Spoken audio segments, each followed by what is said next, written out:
Okay, take a look at this simple suction rig here. I have this blower,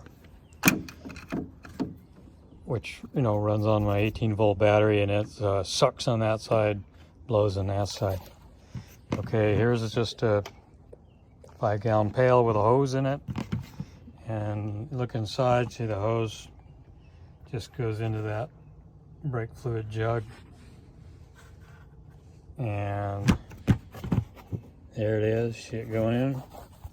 Anyway, so here the hose, it's in my, and I've already sucked this clean, so you can't really see it work. And I forgot to do the video, but watch here.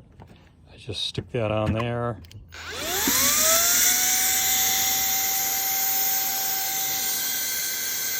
Sucking all this stuff. Anyway, it empties that brake fluid reservoir out real fast. Okay, well, that's how easy it is.